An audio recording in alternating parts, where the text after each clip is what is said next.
Namah Vishnupadaya Krishna Prestaya Bhutale Srimati Bhakti Vedanta Swamin Iti Namine Namaste Saraswati Devi Gauravani Pracharine Nirvishesha Shunnavadi Paschadya Dishatarine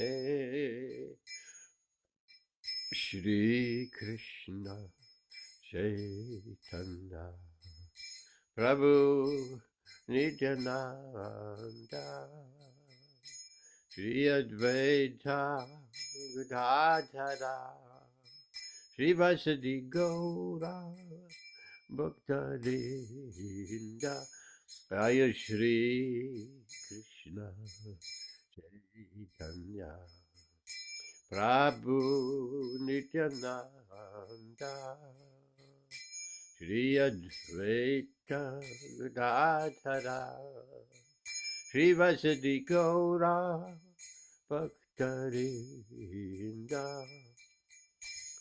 Jaya Shri Krishna Chaitanya Prabhu Nityananda Shri Advaita Gadadhara Shri Vasadi Gaura Bhaktarinda Jaya Shri Krishna Chaitanya Prabhu Nityananda Shri Advaita Gadadhara Shri Vasadi Gaura Bhaktarinda Hare Krishna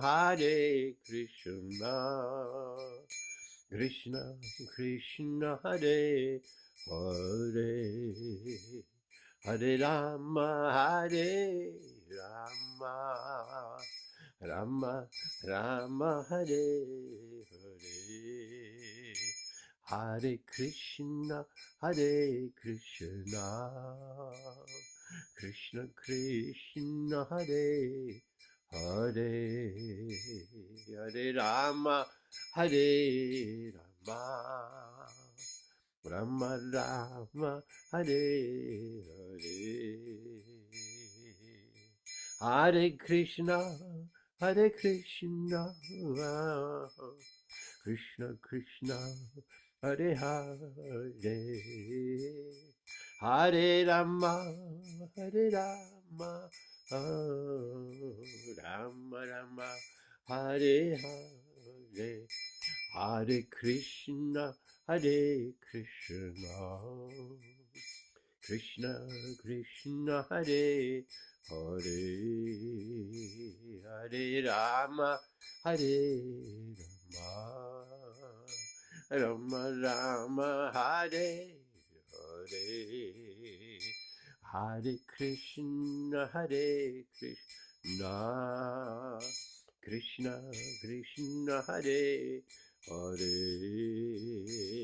Hare Rama Rama Rama Hare Hare Jaya Gauranitai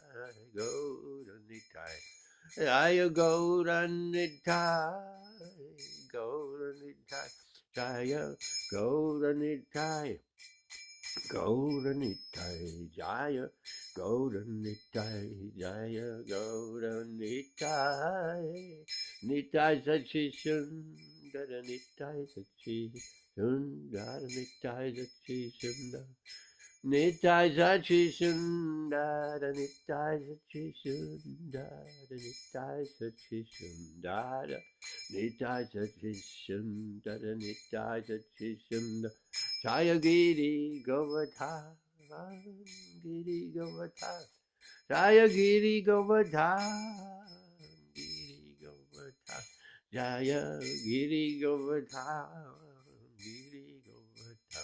Jaya Giri Govardhan, Jaya Giri Govardhan, Prabhupada, Prabhupada, Prabhupada, Jaya Prabhupada, Jai Jaya Prabhupada, Prabhupada, Prabhupada, Srila Prabhupada.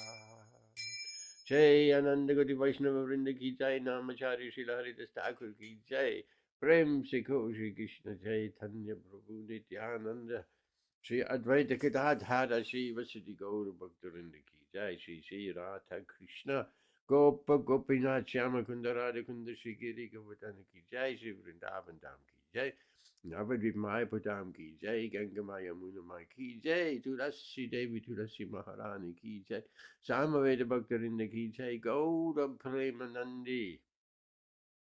All glories to the assembled devotees. All glories to the assembled devotees. All glories to all the assembled devotees. All glories to Shri, Shri Guru and Shri Gauranga. All glories to Srila Prabhupada ki jai. Namo Vishnu Padaya. Krishna Prestaya Bhutala. Srimati Bhaktivedanta Swami Nityanamani Namaste. Saraswati Devi Gauravani Vacharine Vishesha Shunyavadi Pasachati Shatarine. Welcome everyone. Welcome Amit. Hare Krishna. Welcome Amrita Radhimataji and Prakash. Prakash has said in Delhi it is 25 degrees centigrade. Isn't that nice? 25 and here we are freezing. Amit, how are you tonight? Prabhu, I am well. Hare Krishna. Yes. How are you? Yes. Okay. Well. Sorry to hear the bad news about your mother. Yes. Well, there's still much more to come. With all the. He was 100, huh? Not a bad age. Not bad, huh? Not bad. If I do 3/4 of Sam, well, maybe I'm already 3/4 of it. Yes. Okay, then there's. We turn everybody in a pure devotee. Yes, nice. Amrita Radhimandaji, are you okay? Yes, Prabhu, thank you so much. Hare Krishna. So, okay, let's see what we can do tonight. The next verse is quite a technical yoga verse. So let's share the screen. Om Namo Bhagavate Vasudevaya. Om Namo Bhagavate Vasudevaya. Om Namo Bhagavate Vasudevaya. Reading from Srimad Bhagavad Gita 6:11, 6:12. 2 verses, 11 and 12. Yoga chapter still. Dhyana Yoga. So, who's going to read us the Sanskrit? For a change, Amrita Radhimataji, you want to read the Sanskrit?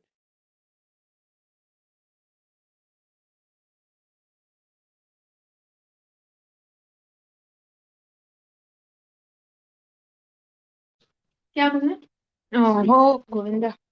Sorry, Prabhu. Yeah. Shucho deshe pratisho.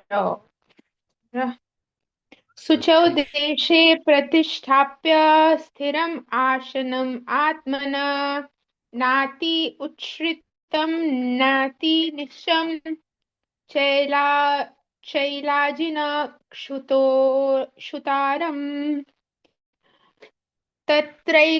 तत्रैकाग्रं मनः कृत्वा यत चितेन्द्रियक्रियः उपविश्यासने युज्याद् योगमात्मविशुद्धये. Nice, thank you. Read that again, the third line. Nasht. The third line, how?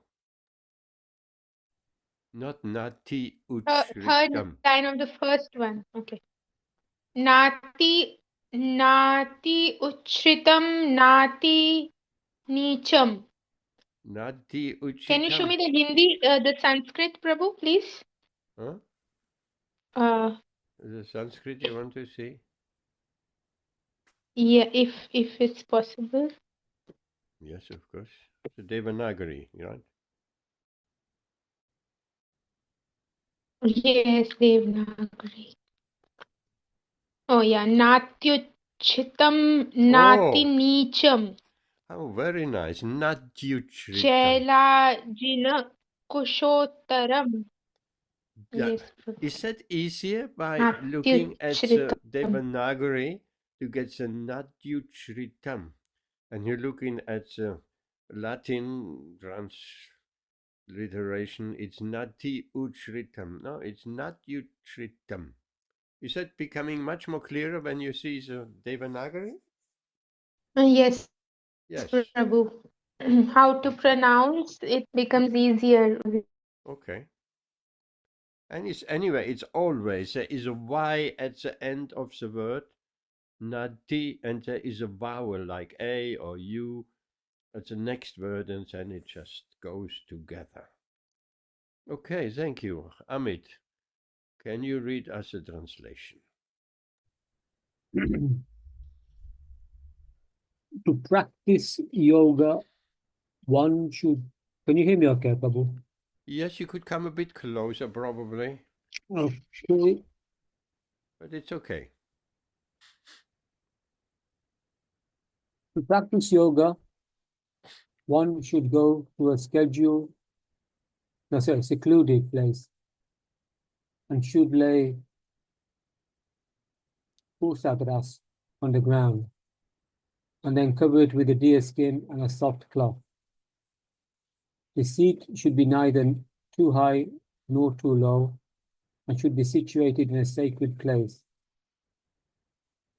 The yogi should then sit on it very firmly and practice yoga to purify the heart by controlling his mind, senses, and activities, and fixing the mind on one point.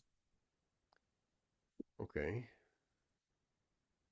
If we just look before we're reading the purport, it's just how a yogi, of course, a Krishna conscious person is automatically a yogi by following the path of devotional service. But if one is attracted and wants to practice Ashtanga yoga, one needs to actually be in a secluded place. Right? One needs to be in a secluded place. Like the forest, going to the forest. Then one need to put kusha grass down. Kusha grass, like someone brought us, it may have even been you, Amrita Radhe Mataji. Someone brought some kusha mats. And then Shushila Benji was doing around the edges, she put some red cloth. But the kusha grass, its pieces are going everywhere. But it's a holy, it's a sacred kusha grass. Therefore, it goes on the ground. And then cover it with a deer skin. Why a deer skin? Anyone?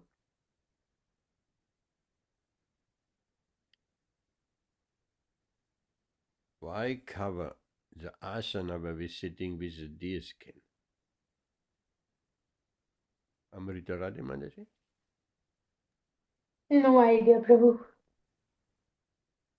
A deer skin with a yogi in the forest keeps the snakes away. They don't come. Oh, okay. That's why a deer skin. And then a soft cloth on top of it. The seat should neither be too high nor too low, and must be in a sacred place, like the sages in the forest with Lord Ram, Dandakaranya forest. They were all doing kind of meditations like that in their ashrams. So this has become a sacred place. And of course, Lord Ram being in the forest, then it automatically becomes a sacred place if Krishna and his incarnations appear. Then the yogi should sit on it very firmly, means an asana, right? Firmly sitting down, not moving around. And then you practice the yoga, particular yoga, the Ashtanga yoga, the Hatha yoga, whichever he is doing, to purify the heart. What is in the heart? Why does it need to be purified? There's so many rubbish in the heart. So much rubbish, so much impression, so many samskaras from sinful activities of this life and previous lives. So the heart needs to be controlled. The mind needs to be controlled and the heart needs to be purified. And the senses, the activities, fix the mind on one point. What's that point? Because we have had description previously, the yogi is sitting in asana with half-closed eyes staring on the tip of the nose. But fixing the mind on one point, Paramatma, the yogis are meditating on the super soul. Amit, read us the purport, please.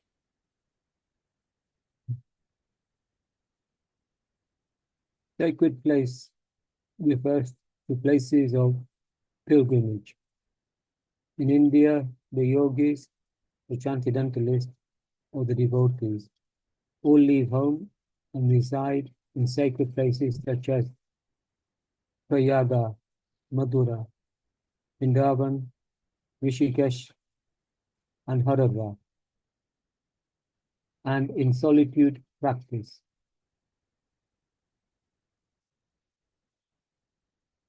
And in solitude practice, yoga, where there are sacred like a Yamuna and the Ganges flow.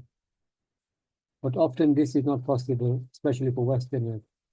The so-called yoga societies in big cities may be successful in earning material benefit, but they are not at all suitable for the actual practice of yoga. One who is not self-controlled and whose mind is not undisturbed cannot practice meditation. Therefore, in Buran Naradiya Purana, it is said that in Kali Yuga, the present yoga age, when people in general are short-lived, slow in spiritual realization, and always disturbed by various anxieties, the best means of spiritual realization is chanting the holy name of the Lord. Okay, let's pause a moment. So here Srila Prabhupada speaks on the yoga societies, which is pretty useless, of doing 1 hour a week of yoga and asanas, and then the rest of the week doing all kinds of sinful activities. So that will not help us.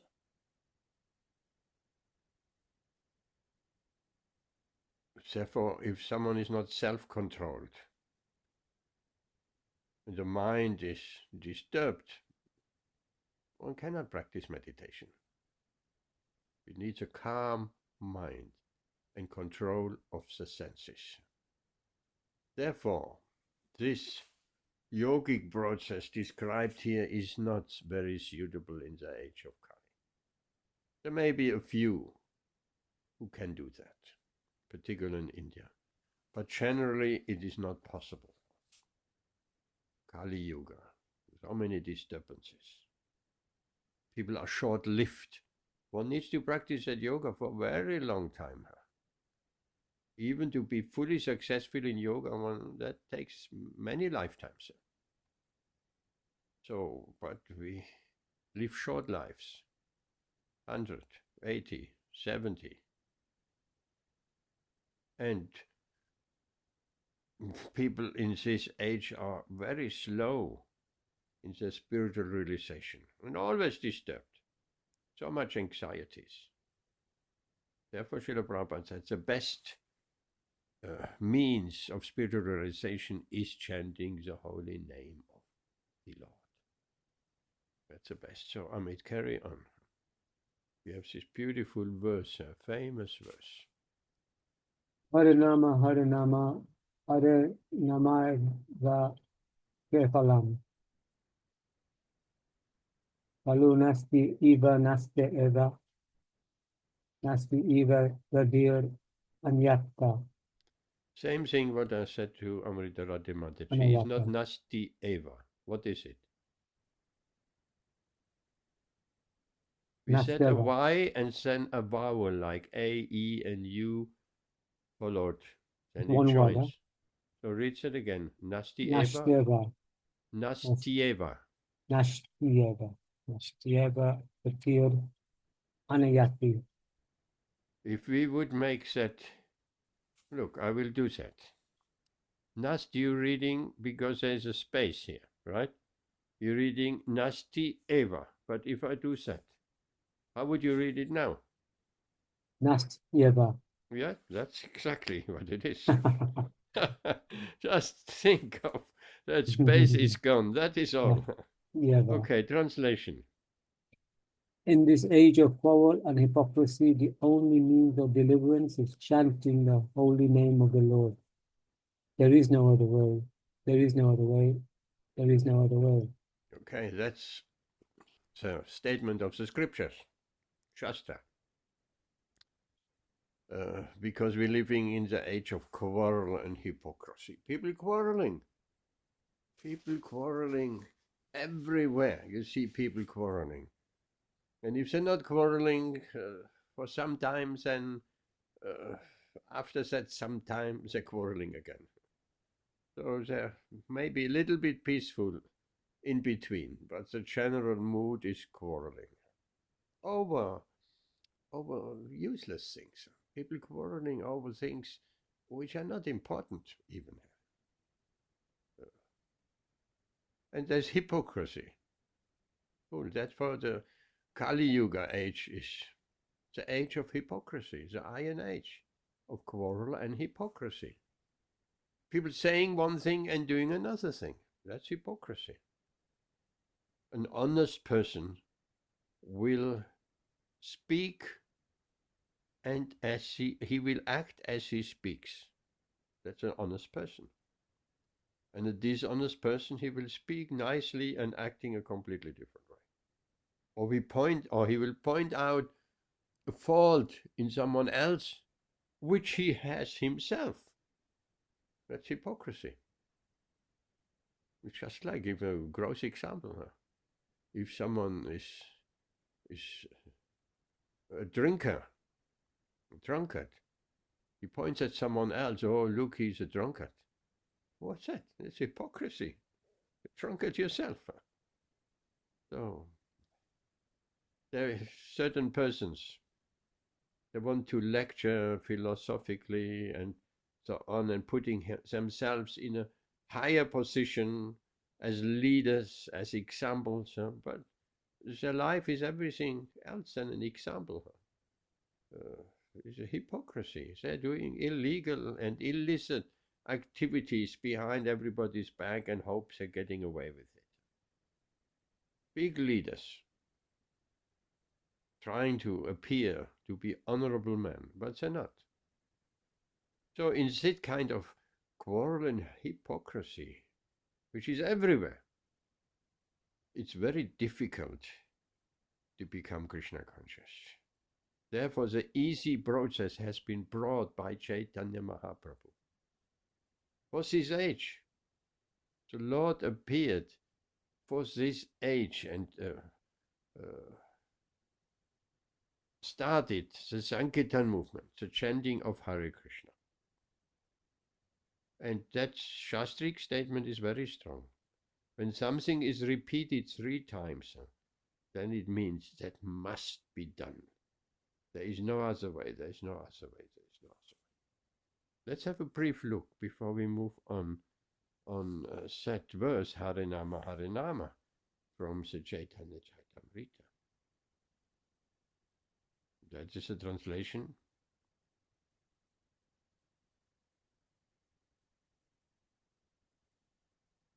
And There's another verse followed, Kali Rupa Nama Rupa Krishna Avatar Nama Haite Haya Sarva Jagat Nishtara. In this age, the holy name of Kali, the holy name of the Lord, the Hare Krishna Maha Mantra, is an incarnation of Lord Krishna. Look at that.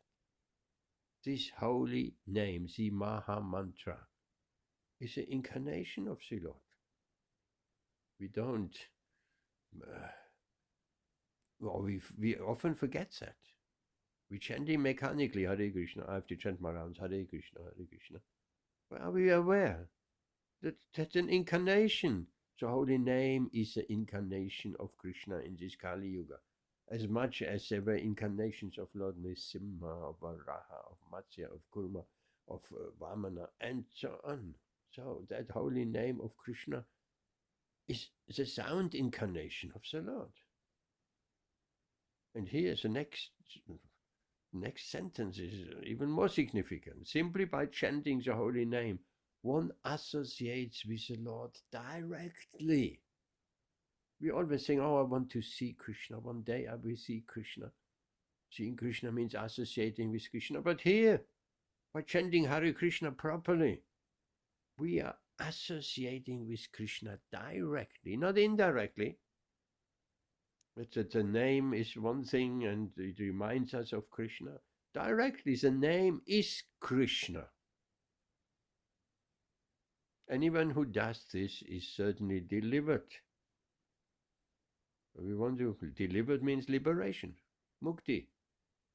We want to become delivered, we must chant this Hare Krishna mantra with full faith and with full consciousness that we directly associating with Krishna. And here that's what we just emphasized. Next verse. This verse repeats the word eva, certainly.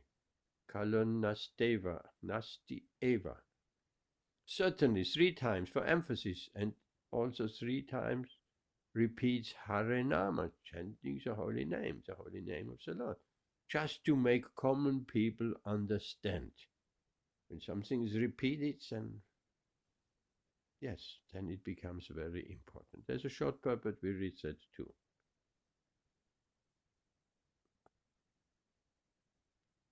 To emphasize something on to an ordinary. No, you read, Amitya.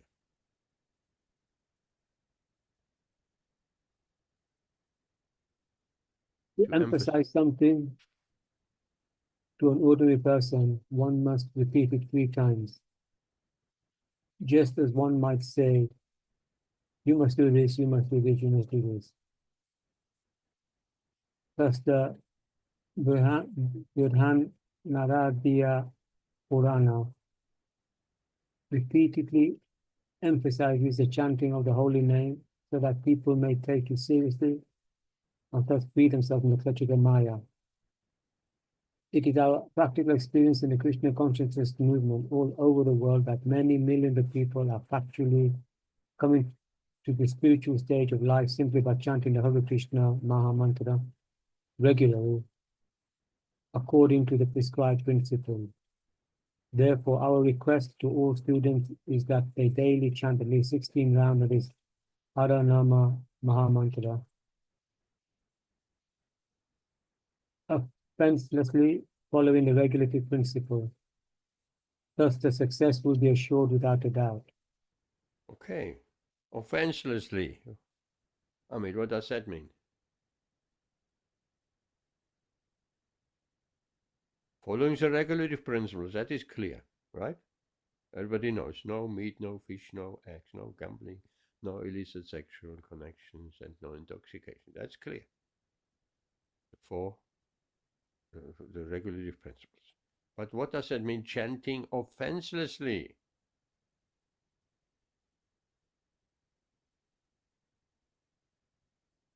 Means with a clear heart, Prabhu. Yes, but in detail. Okay, let's say there are 10 offenses we must. It's very important. That's the quality of our chanting, right? Because chanting and chanting, there are different things. The quality. If we're chanting with offenses, then our chanting is called Nam Aparat, offensive chanting. That's the lowest stage of chanting Hare Krishna. And then we have Namabas, which is in between. It's still, there are some offenses there. And then we come to pure chanting without offenses, Shuddhanam. So these stages of chanting. So what are the 10 offenses? Can we get them together? Do you know any of the 10 offenses, Amit? The 10, you mean the regulative principle? Defensive? No, not regulative principles. There are 4. 10 offenses while chanting Hare Krishna. We must know, otherwise we're committing them and we don't even know. We're not progressing. Do you know one of the 10 offenses? So Okay, I'm just trying to understand what it means by offense. There's a list of 10 offenses one must carefully guard against these 10 offenses in order to come to a pure, the stage of pure chanting. Okay, I think I understand now. Amrita Radhi One is Mataji. to disobey the orders of the spiritual master. Oh, yes. Oh, yeah. So, you know, to disobey the order of the spiritual master. Right, that's one. You know another one? Offense is maybe not to do any sinful activities on the strength of chanting the... Yeah, you know. Where you get that from? Where you know that from? You know so much. That's a very important. Not to commit sinful activities on the strength of the holy name. What does that mean? What kind of mentality is that?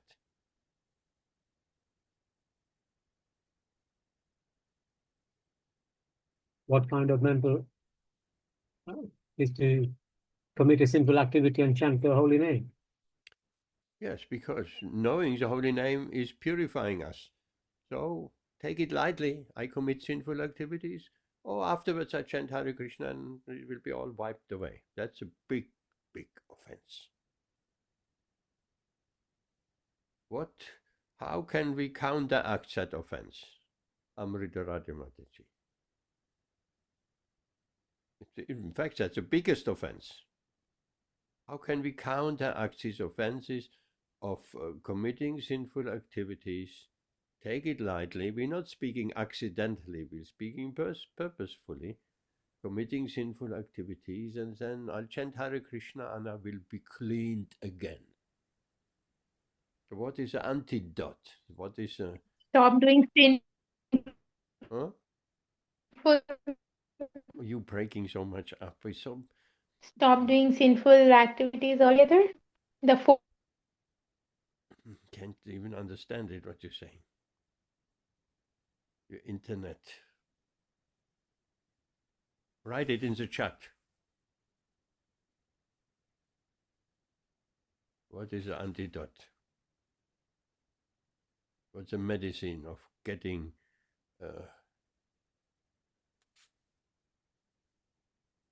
Yes, she's gone because it was oh, you're back. Yes.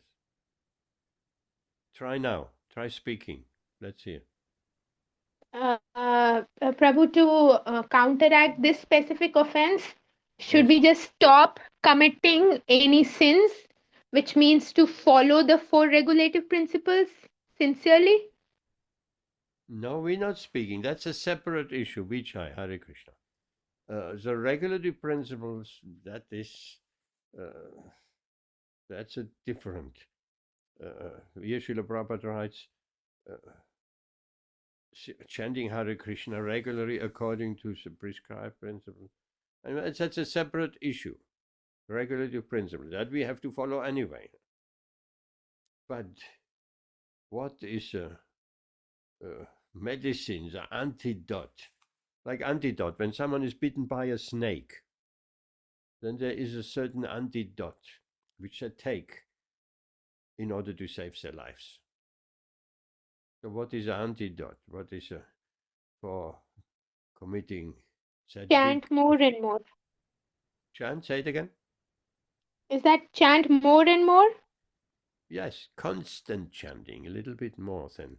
Constant chanting is the antidote for any of the offenses we might commit during chanting Hare Krishna. Okay, thank you. So we just looking at here Srila Prabhupada in the last second last sentence. He says offenselessly, 16 rounds chanting offenselessly. So Amit has identified some of the offenses. Disobeying the orders of the spiritual master is one, and committing sinful activities on the strength of the holy name is another. And if we do that, there is only one thing we can be forgiven by: constantly chanting. So anyone knows any other of the 10 offenses? We identified 2 out of 10, so 8 remaining. The first one is to blaspheme a devotee who is engaged in spreading the glories of the holy name. Yeah, a little bit more precise. Not engaged in spreading the holy name, who have dedicated their lives for propagating Krishna consciousness. That's a very strong, right? Not preaching here a little bit and there. No, particularly those devotees who have dedicated their lives. And we should also be dedicating our life to spreading Krishna consciousness, to become Krishna conscious ourselves and to give it to others. So 7 left. Any other offense? Vicha, you know any of the 10 offenses while chanting Hare Krishna? Not to have faith in chanting the holy name. Huh? Say it again. Have faith in chanting the Hare. And not to have complete faith in chanting the holy name, and like you can still maintain Yes. the material desire or attachment. Yes, there's a little bit more. Like Even after hearing so many instructions. Yeah, okay, yeah. Right? We're hearing so many instructions every Wednesday, every Saturday. And when we read, and we should read, every day we should read. Every day. Srila Prabhupada has established read 1 hour in the morning, 1 hour in the evening. But at least read every day.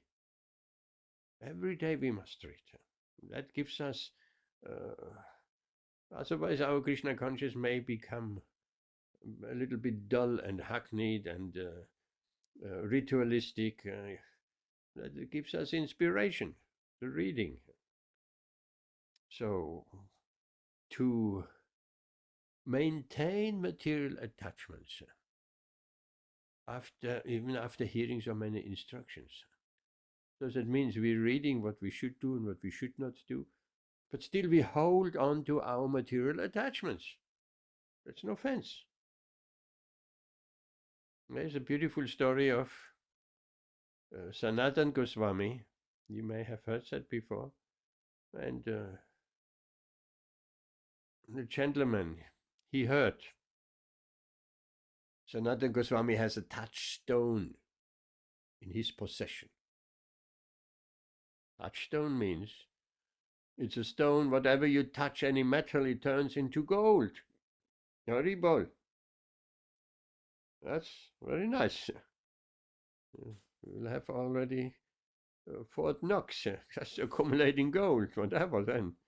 Some people would have everything metal in their house, touched, the fridge, the cooker, everything, the door handles, everything in gold. Just touch the touchstone to everything. Their car, touch the car, bam, gold, solid. So that gentleman heard Sanatan Goswami. So he asked, where is Sanatan Goswami? Oh, he lives in the jungle. He said, never mind. I must ask him to get his touchstone, or even to borrow his touchstone for some time, because he wanted to marry the king's daughter. That was behind it. Just see what we're doing here for marrying someone. He wants to marry the king's daughter. And he was a poor fellow, and you cannot just marry the king's daughter as a poor fellow. No, you must have at least some riches. So he was ready to go into the jungle. He took some directions from people. Huh? So why was Sanatana Goswami living in the jungle? Because he didn't want to be disturbed by all this mundaneness, and he wanted to just peacefully chant Hare Krishna, writing his beautiful books on bhakti, and so the man went, and after long search and some detours, he eventually arrived and found some sadhu sitting there. Oh, he came and immediately offered his obeisances. Perhaps not because he recognized that sadhu, but he wanted something. When we want something, people offering obeisances, literally or not literally, they're flattering the other person, and they put themselves in a very lowly position because they want something. Sometimes when someone comes and flatters us and speaks so nice words, and you are such a wonderful, great devotee, and this and that, and immediately to mind comes, what do you want from me? It was exactly like that. So Sanatana Goswami says, I'm Sanatana Goswami. Oh, I have been looking for you everywhere. So we got in some conversation a little bit, and then he brought it out, what he wanted. He said, I heard you have a touchstone. A touchstone, whatever I touch or someone touches with that stone, it turns to gold. And he told him also about his desire. He was so much attached to the king's daughter. So he said, I must become a rich man, and then I have a chance. And so can I borrow at least? And Sanatana Goswami said, you can have it. What? You don't care? What I need a touchstone? I'm here in the forest. There's no metal. So trees. And neither do have any desire to be surrounded by gold. In fact, gold is the root of evil. The big demon Hiranyakashipu, his name means attached to soft bed and gold. So that's very bad material attachment. The culmination of material attachment is probably gold. Yes, money, but gold is money. Even more money than paper currency. So he said, you can have it. I have no need for it. Okay, so where is it? It's over there behind. There is some rubbish pile. You dig a little bit, you'll find it. Oh, okay. So he went. And he dug in the rubbish pile and he found the touchstone. Oh, Haribol, touchstone. And he thanked Sanatana Goswami, and he was so happy. And he made his journey back home with the touchstone. And then he tried it out, and it worked. Whatever he touched, gold, gold, gold, gold, everywhere, gold, gold, gold. And then he approached the king and said, I wish to marry your daughter. And the king could see that man is more surrounded by gold than the king has gold. So eventually the king agreed. The marriage was performed. But after some time, like very often it is, we marry out of some dubious motives, and then the whole thing falls apart. And they started quarreling, and she threw him out of the house, of the palace. And then he was suffering, great suffering. He had all that gold, he had some beautiful daughter of the king as his wife, and now everything was gone. And then he meditated, he thought back of Sanatana Goswami in the forest, and he wondered, this Sanatana Goswami looked so happy, and I'm so unhappy now. I thought by this touchstone I would be happy, but it didn't work out. Even with the greatest amount of gold, surrounded by gold, still it didn't work out. And the princess doesn't love me anymore. So he thought, why did Sanatana Goswami keep that touchstone in the pile of rubbish? That is very strange. Someone would keep such a precious touchstone, at least somewhere in his belongings. No, in the rubbish pile. So he thought, maybe he has something else which is even more valuable than the touchstone. That thought was bothering him day and night until he decided to go back and meet Sanatana Goswami and ask him. So what could ask? What impelled him to that thought and go back to the forest? What impelled him? Well, he has come in contact with a sadhu. The first time we went to the forest, and some purification has taken place. So he could even think there might be something better. And some realization has also happened. That the happiness which bought by gold means the princess, that didn't last for very long. So everybody wants to be happy. All what he wanted was to be happy. But he thought he can be happy just by having gold and the beauty of the princess. That's all. It didn't work out.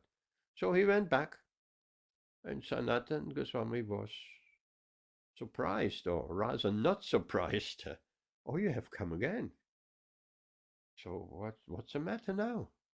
You got all your riches and your daughter of the king, and so why are you coming back? And then he said, no, it didn't work out. She threw me out of the house, out of the palace. And I have been thinking, you might have something more valuable, because why did you keep the touchstone in the rubbish pile? And Sanatana Goswami told him, yes, you are thinking very well. Very good thinking. I have something more valuable. Oh yes, really? Something which makes you truly happy. Not everything falls apart. It makes you happy eternally. Wow, I want that. Yes, I can give it to you. Really? But you have to do one thing. You have to throw this touchstone far away. Oh no, that was a difficult ask. He wanted to get that more valuable thing, which Sanatana Goswami obviously had, because he lived in the forest very happy, in ecstasy, blissful. But he also wanted to keep that touchstone. So that links us back to that offense of maintaining material attachments even after understanding so many instructions on Krishna consciousness. So both things together won't work. Our material attachments we have to let go. We cannot have both. We understanding the instruction of the spiritual master and the Shastra, and we want to progress in Krishna consciousness. We want to make spiritual advancement, but at the same time, we also want to not part with that touchstone. We want to not let go of our material attachments, because after all, they are very valuable to us. We got so much pleasure through our material attachments. Previously, in many, many, many lifetimes. That was our only pleasure in life, like the people in general. What is a pleasure in life? Eating, certainly, sleeping, intoxication, gambling, mating, sexual practices. These are attachments. Nobody wants to let that go. So even if a person who wants to develop Krishna consciousness, he may have a desire to develop Krishna consciousness, but he also wants to, deep down, he wants to hold on to these material attachments. I have spoken many years back to a gentleman. He phoned and he was inquiring, a Westerner from Derbyshire, from Derbyshire. He was asking, I want to become, I have seen your devotees. I have read a little bit of some literature. I don't understand much, but what do you have to do to become Krishna conscious? Are there any kind of things or practices I must do? So I told him, you must chant the mantra, okay? And you must stop eating meat, fish, and eggs, no intoxication, no gambling, no illicit sex. And he said, well, that's all my life. That's my life. These things which I should give up. Everything, that's my whole life I should give up. So I can rather move into a monastery, become a monk, and live without these things. And I told him, yes, that would be a good idea. So, yes, that is the essence of life for most people who are attached to these things. But if we want to progress, we have to not maintain material attachments. That word maintain, what does that mean? Maintain. Maintain something. If we maintain our health, we'll have to eat healthily and taking certain things. And we want to maintain our car, we have to do regular inspection and looking after the tires and this and that, and keep it clean. And so that means maintaining material attachments. They're not just there, the material attachment, and we are helplessly, and oh, what can I do? I have these material attachments and I can't get rid of them. No, we maintaining them, we feeding them. Let's take no intoxication, no illicit sex life. No, let's even just take no meat eating. We can take all of them, really. Okay, we may commit to not doing these sinful acts. But then we're watching TV. We're watching other people doing these sinful activities. There is no movie without smoking, without any sort of intoxication or drinking, without any sex life depicted, without any gambling, meat eating. Where is that film? Where is that film? Where is that movie? So we are actually, and that was mentioned here earlier on, hypocritical, so age of hypocrisy, even as devotees. We may trying to follow these principles, and at the same time we're watching on the TV, we're watching other people breaking these principles. What kind of hypocrisy is that? We're watching other people doing these very principles which we're trying to keep. And then we wonder why we have so many difficulties in keeping these principles. Because we're watching, whatever we're watching, whatever we hear, whatever we let through our eyes, and we have mentioned previously, by contemplating the object of the senses, one develops attachment for them. From attachment, lust develops, from lust, anger arises, bewilderment of memory, intelligence is lost, and then we, on the material platform, all our Krishna consciousness is gone. So that comes from contemplating the object of the sense. Oh, no, I just watching that movie. It won't happen to me. No, it will. It creates impressions in the mind of watching with people engaging by bad association. We may understand we should associate with people who are also on the spiritual path. We shouldn't associate with mundaneness, with people who are addicted to these sinful activities. It doesn't mean that needs to be pointed out. Not associate doesn't mean we have to shut ourselves in the cupboard and never go out. I cannot associate with material people. I cannot even go shopping. That's not what association means. Association means being open to these things.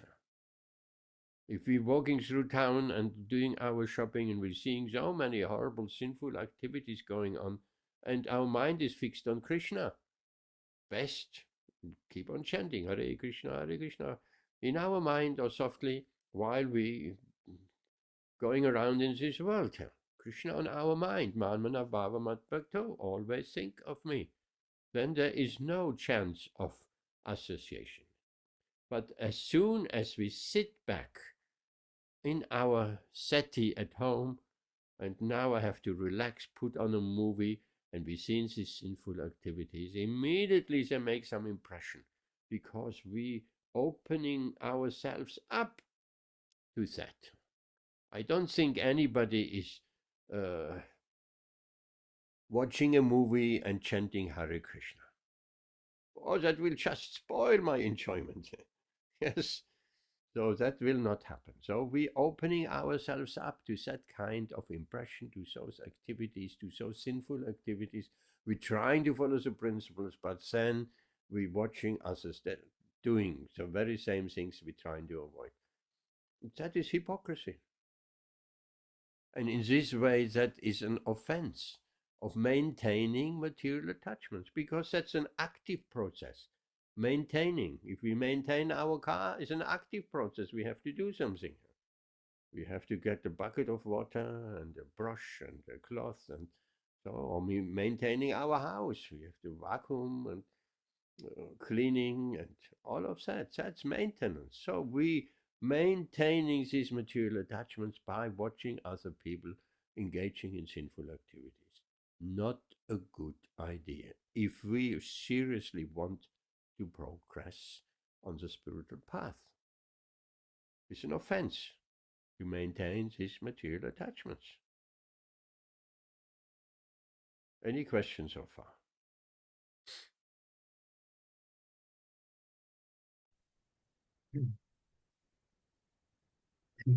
Prabhu, supposing you're watching a documentary.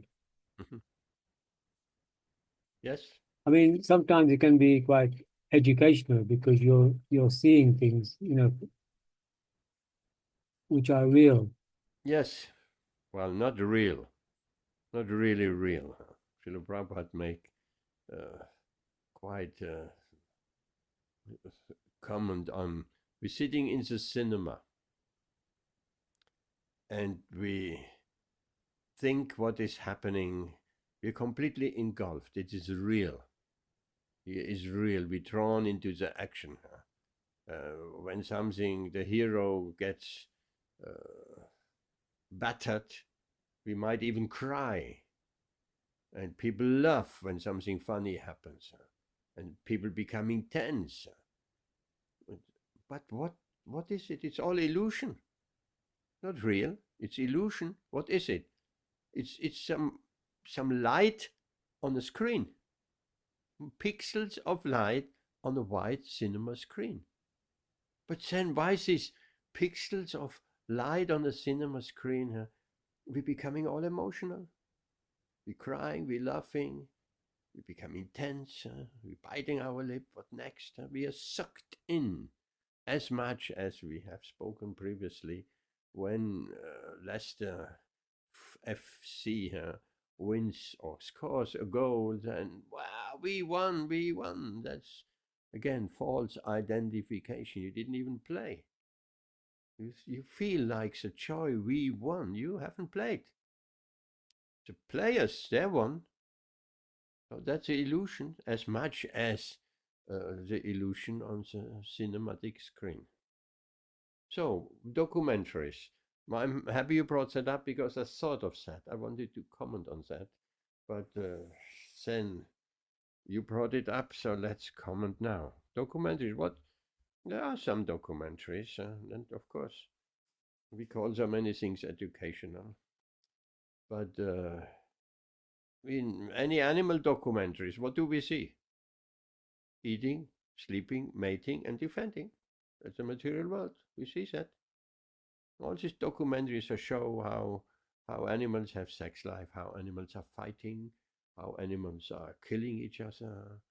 And this, of course, there are some other documentaries just going. There are some nice documentaries of some monks going into the Himalayas, for instance, or some documentary on the Kumbh Mela. We just had the Kumbh Mela, the big Kumbh Mela in Prague, where the biggest gathering of mankind. How many millions of people, anyone remembers?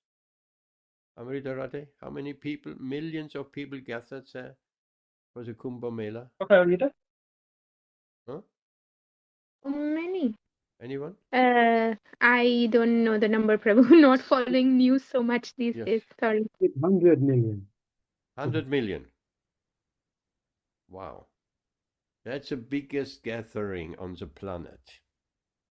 100 million people coming together to take a dip at the right time when the constellations are favorable and taking a dip in the Ganges, Yamuna. So there are some documentaries on these topics. So they're alternative, yes. But general nature documentaries, yes, it may feel relaxing, but anyway, back to the point.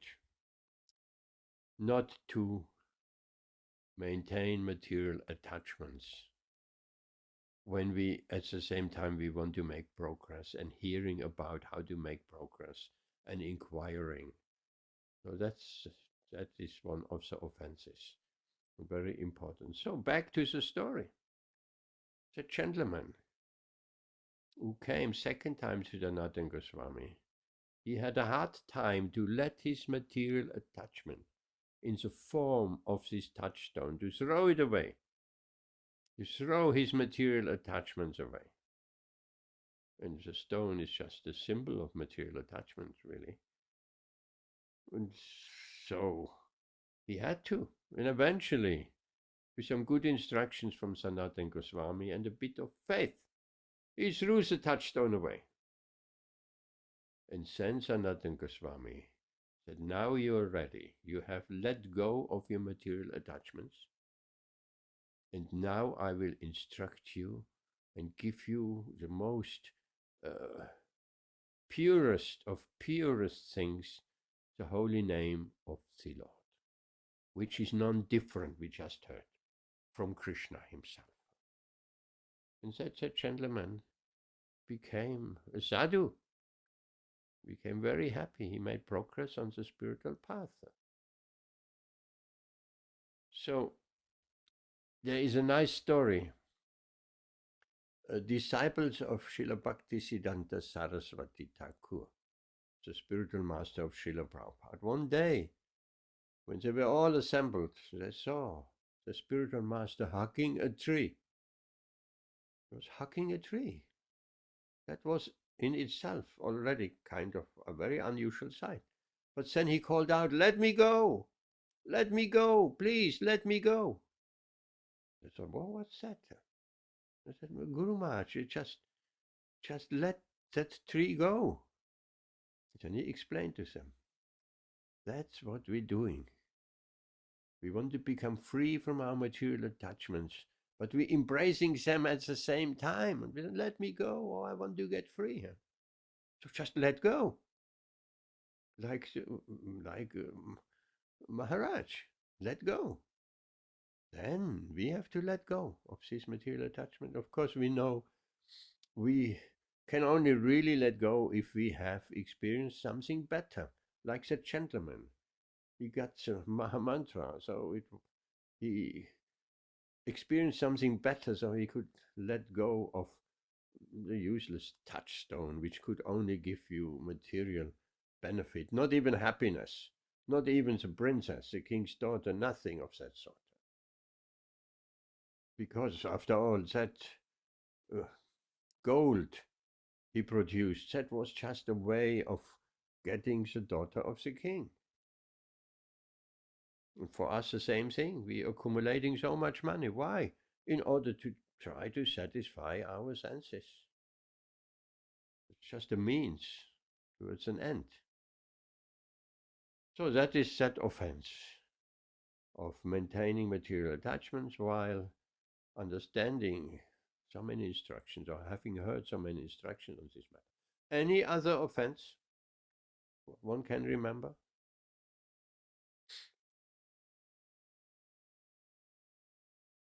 Vijay, any more? These are the main offenses we have just discussed. There's another offense. I don't think anyone or any even new devotee would fall into that trap to blaspheme the Vedic literature. We all have high regard to the Vedic literature, like Bhagavad Gita, Srimad Bhagavatam, Chaitanya Charitamrita, Nectar of Devotion, and all the other Vedic literature. To blaspheme, that is a blasphemer. It's not a devotee who blasphemes Vedic literature. It's a strong word, blaspheme. And perhaps even belittling the Shastra. No, we must have firm faith in the Shastra. It's very important. Shastra is absolute. Srila Prabhupada had so much firm faith in Shastra.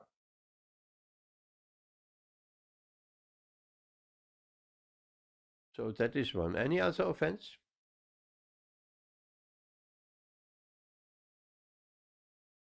Anyone?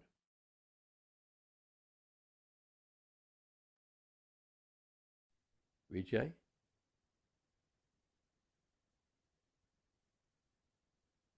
Is it something, sorry, about the demigods? To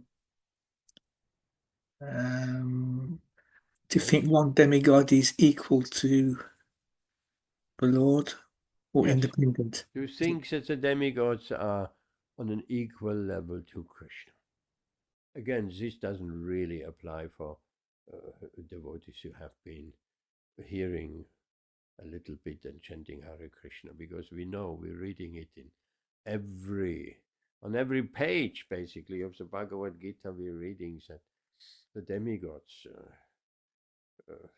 or the worshippers of the demigods are less intelligent, Krishna says.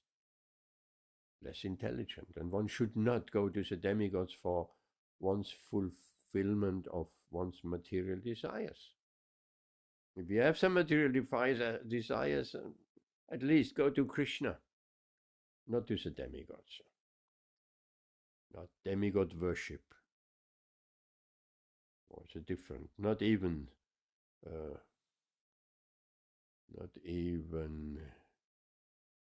what's that? Navratri. Even we don't, as devotees, we don't. I think today is Shivratri. We don't observe these celebrations, although we have absolutely full respect and admiration for Lord Shiva. Not as general people do, they worship Lord Shiva to fulfill their material desires. And that's all that they get. Lord Shiva can fulfill one's material desires. So, but devotees, they understand Lord Shiva as Vaishvanam Yada Shambhu, said Lord Shiva is the greatest of the Vaishnavas. Greatest. He's a devotee of Krishna. So in that sense, we should see Lord Shiva. Amrita Radha, your hand was up. Yes, Prabhu, basically, I think you already clarified my doubt. Even in Jaiv Dharma, I read very recently that Bhaktivinoda Thakur also wrote in that book that Mahadev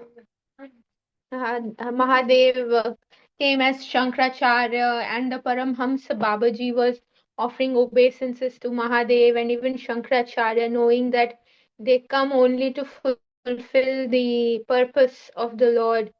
And also in Vrindavan, they worship Gopeshwar Mahadev. And basically, Mahadev can bless us with Vraj Bhakti as well.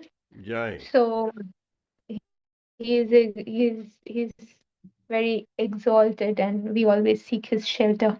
He wrote Radhika Ashtakam also, I think. Oh, sorry, Yes. Radha Kripa Kataksh. Yes, it's not So only as widely understood as a Shastakam. There is a prayer to Lord Shiva as well. That is also for Mahaprabhu. yeah, and also basically there's one Ashtakam which Mahadev wrote to invoke the mercy of Srimati Radharani. And to just quickly mention one thing, once Pankajangri Prabhu said that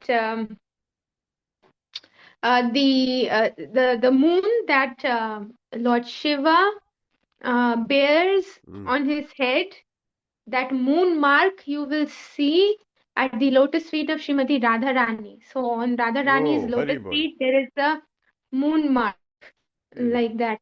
So it's basically the one that is on Thank you. Shiva's head, Beautiful. basically. But what was you said Lord Shiva appeared as Shankaracharya to fulfill the purpose of the Lord. What was the purpose of the Lord? Actually, after Buddhism, everybody in Bharat or India became atheistic, and they lost faith in the Vedas.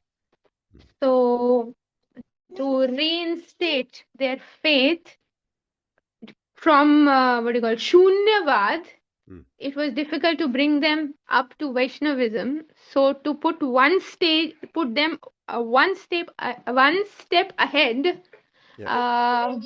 Shankaracharya introduced monism, and also he gave the practices of Hari Bhakti also, and said that through this you can attain the Brahman. So he didn't tell them about getting eternal service to Lord Vishnu, but he did introduce some aspects of Hari Bhakti. So it was one step ahead of the atheistic Buddhism philosophy. This is what I understood, Prabhu. Well said. Thank you very much. Well said. Yes, Buddha was basically, he was preaching, forget about the Vedas, forget about God, because he wanted to attract the atheists. If you tell an atheist you're a big saintly person, like, or a big saintly person, and you telling the atheists, oh, forget about God. There is no God. Forget about the scriptures, Vedas, forget it. Then the atheists will, oh, that's very nice. But ahimsa, don't kill as the animals anymore. In the Vedic sacrifices, or as an excuse, you're doing Vedic sacrifice, but you actually want to just taste the flesh of the animals. So forget the Vedas. Then how to bring them back? So Shankaracharya came. No, don't forget the Vedas. We brought the Vedas back, but impersonalism. That was a small step, yes. Not that small, but they could take that step. And then Lord Chaitanya came. No impersonalism, personalism, and real bhakti. Yes. So Krishna has a purpose of sending all these avatars. So the offense of not equaling the demigods with Lord Vishnu or Krishna. They are all on a different level. We're respecting the demigods, but they're not on the same level. They're the servants, they're devotees of Krishna. And it has been so clearly shown in Lord Krishna's pastimes of lifting Govardhan Hill. because the cowherd men, they wanted to do a demigod sacrifice, Indra sacrifice, as they have always done. And Krishna asking his father, why are you doing that? Is it traditional, what you're doing, or is it philosophical? Or and then Nanda Maharaj, Baba, he explained, no, that's a tradition. We have done that since a long time. At this particular time of the year, we worshipping Lord Indra and offering yagya and so many eatables, and just for the pleasure of Lord Indra, because after all, he gives us the rain. And so Krishna argued in many ways, without going too much into those details. He even pretended or put forward the Kamamimamsha philosophy. No, whatever we're getting, that is by our own endeavors. If we just do our duties, and the result must come. That's not Indra. After all, if Indra puts rain, he puts it on the ocean and on the land. The ocean never did an Indra yagya. So Krishna argued in an atheistic way, really, to persuade the cowherd man to not doing the Indra yagya. So in this way, Krishna showed no demigod yagya. He persuaded them away from the Indra yagya, from the demigod yagya. No, worship Govardhan Hill. And I am non-different from Govardhan Hill. And Krishna is non-different from Govardhan Hill. Therefore, we have some Govardhan Shilas, or we bowing down to the rocks of Govardhan Hill. They are worshipable. They're not different from Krishna. So, okay, that's with the demigods. Any other offense one can think of?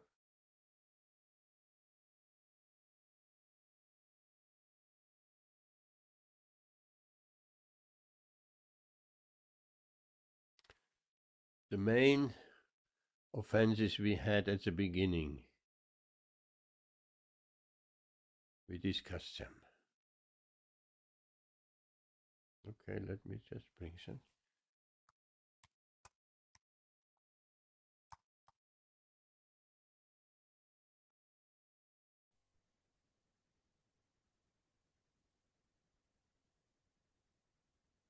One moment, let's see what we get here.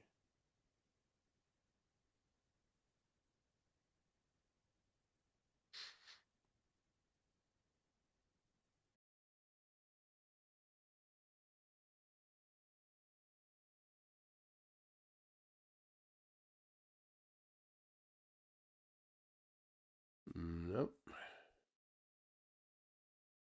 I should spell offenses maybe with an S.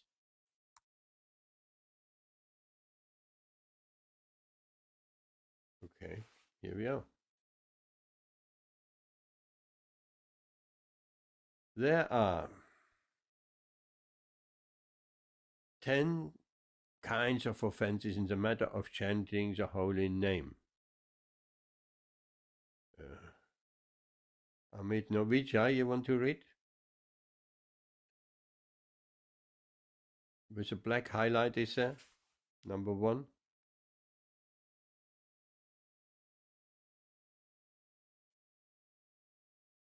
Are you still there, Vijay? Sorry, Yes. do you say Amit or is it me? Sorry. Yeah, read Oh, bracket 1 and read the offenses. okay. So number 1, to blaspheme a devotee of the Lord. Yeah. Number 2, to consider the Lord and the demigods on the same level, or to think they are many gods. Number 3, to neglect the orders of a spiritual master. Yes. Number 4, to minimize the authority of the scriptures, which are the Vedas. Number 5, to interpret the holy names of God. That we have not covered. Some people, it's very difficult for us, or for devotees to to understand what that means. I would never even think of interpreting the holy name of the Lord, but some people seemingly do. Amridarate. I just wanted to ask you, do you know how that can be interpreted? Anybody could do such a thing? Go ahead. Prabhu, I know one person who says that we chant on beats because there's some acupressure effect, because of which our health will become better. So that is one way of doing it. Which is And true, actually. interpretation, no. Which is true, that there are Oh, some acha, pressure points, okay. but that's not why we're chanting Hare Krishna, isn't it? Carry on. That's true, Prabhu. Yeah, and no other interpretation is coming to my mind. I just wanted to share this one. Yes, thank you. Anyone else can think of how someone could interpret the holy name of the Lord?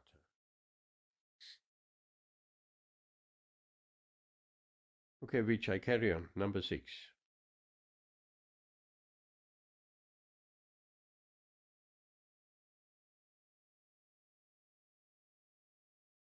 Vijay? Yeah, sorry, yeah. Okay. 6. Okay, number 6 is to commit sins on the strength of chanting. We have covered that quite thoroughly. 7. 7 is to instruct the glories of the Lord's name to be unfaithful. That we haven't covered. What does that mean? What does that mean? Or sometimes it's slightly different wording sometimes. What does that mean?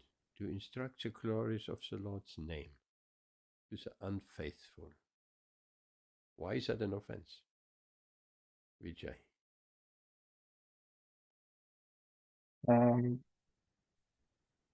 Ones who have no faith, but you're, yeah. That what it says. But why would that be an offense? Ones who have no faith.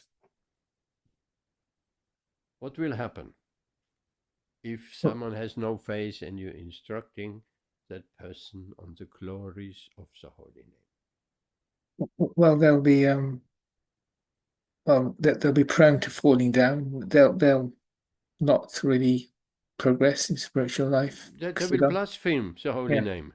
They will blaspheme her. So we are the instrumental of them blaspheming the name of the Lord, because we have instructed them on some deeper glories of the holy name, not just some general things. So it's on us. So if we're instructing people on the glories of the holy name, if they have a little bit of faith, even a little bit of faith, we can fan this faith, increasing that faith, but not to someone who is absolutely unfaithful, has no faith, zero, materialistic person. There are other ways of speaking to materialistic persons, not about the intimate, in finer details of the glories of the holy name. So that's an offense. Number 8, Vijay. Number 8, to compare the chanting of the holy name to material piety. Some people will do that. They think, yes, chanting Hare Krishna is a pious thing to do.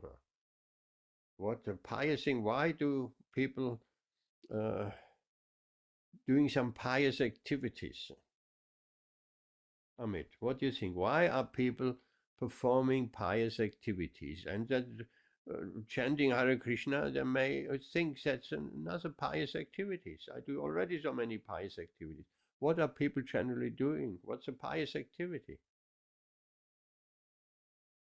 Amit.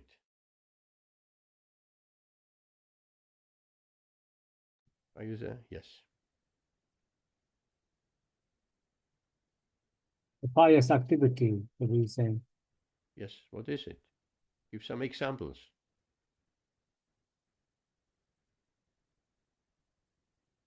Chanting Hare Krishna is not a pious activity.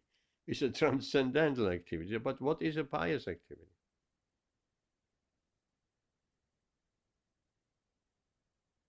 There are so many. I mean, I was going to say, like meditation is a pious activity.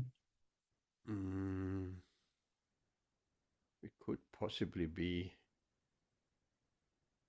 more practical activities. Not that meditation is not practical, of course it's practical. So, I mean, pious activity, I mean, people going to temple, churches. Yes, people going to temple can be a pious activity. If that's their motivation. What else? Vijay. What else would class as a pious activity? Think of people who not even religiously inclined, huh? They're doing also pious activities to get some result. Maybe performing some kind of prayer or sacrifice, going to a yagna or fire. Yes. Just performing a yagna or a sacrifice just for some Yes. material gain. Yes. You said it.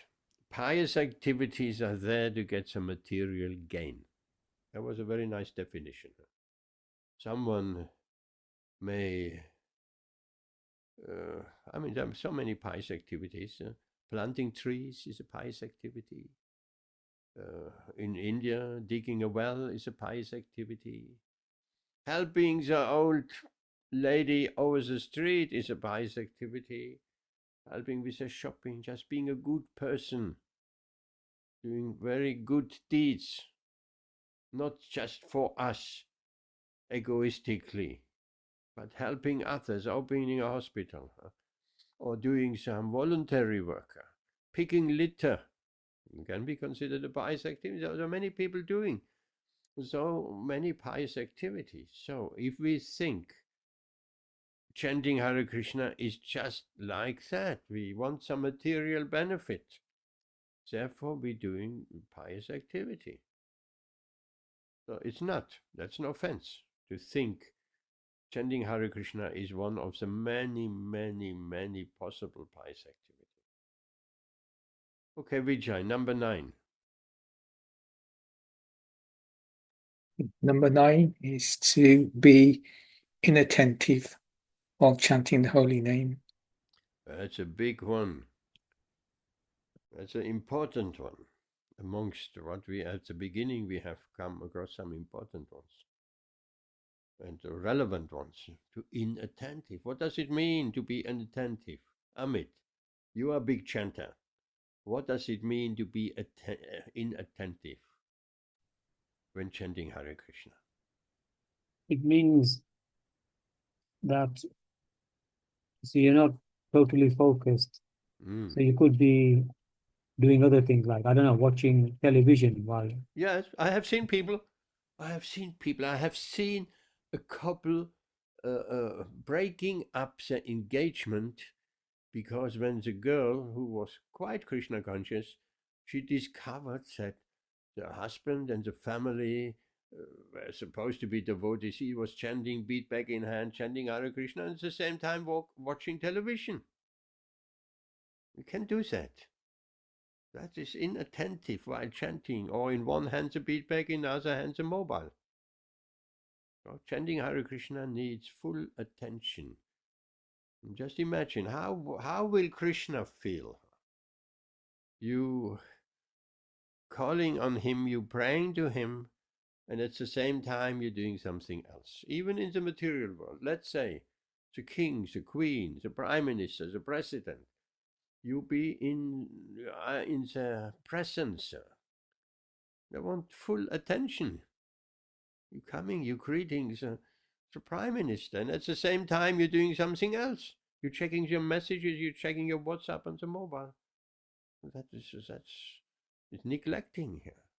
You got this opportunity to meet the prime minister, and then you checking your mobile. What's that? Prime minister would regard that as a big offense. Sometimes, not sometimes, many, many times, the family comes together, or friends, acquaintances. You're doing a big Christmas dinner. Finally, after a year, people come together. You haven't seen them for a year. The auntie from America has come, and there's a newly married couple from India have come, and this and that, and the Christmas dinner, or Diwali dinner if you want. And then you're sitting on the table, and they have gone through great lengths of making the best preparations, and so many sabjis and rice and pakoras and cauliflower sabji and curd sabji and dal, beautiful 3 kinds of dal and all of that. And then everybody sits on the table at the dinner and checking their mobile.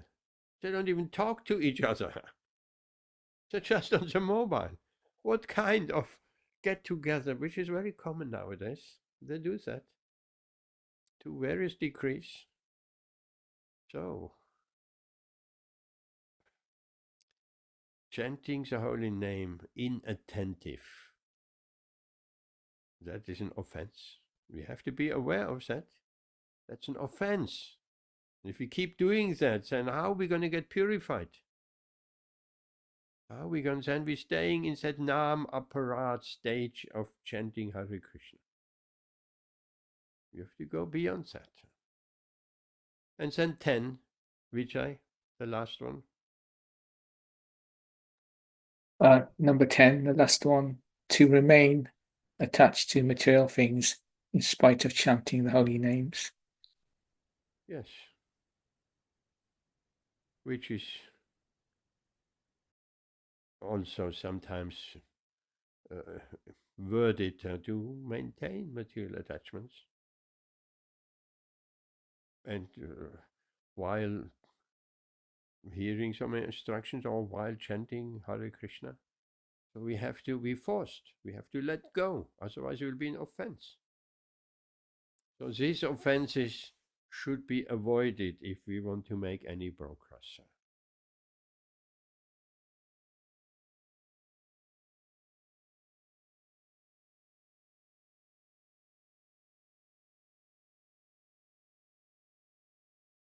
There are many others. I'll just give you a very quick, brief glimpse before we stop. The 12th principle in the execution of the devotional service is that one should avoid the association of unholy non-devotees. One should not attempt to have many disciples. One should not take the trouble to understand many books or to understand partially any particular book. And partially, I have seen that.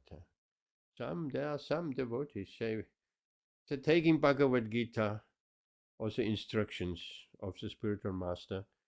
Those instructions they like. They're picking. Pick and choose, right?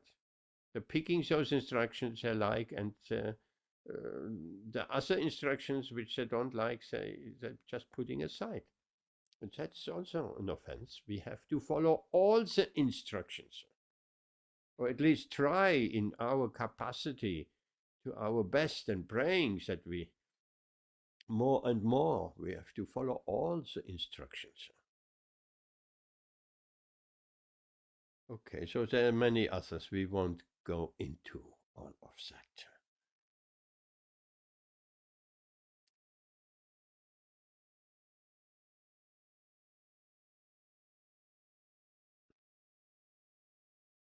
So we'll be back at Bhagavad Gita. Here we stop. Any last questions?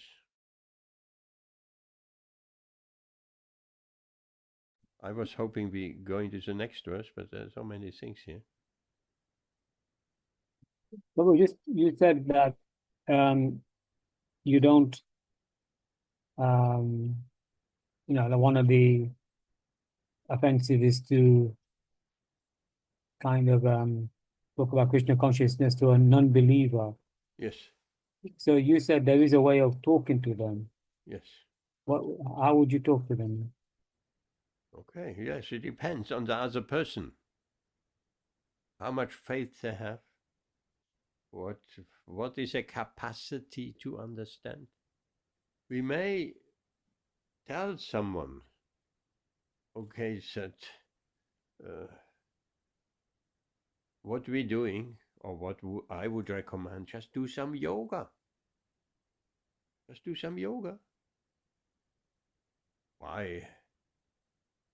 Even become kind of a bit peaceful. Do some control your mind. Even do some mindfulness. That can help. It's the very beginning stages. Or we just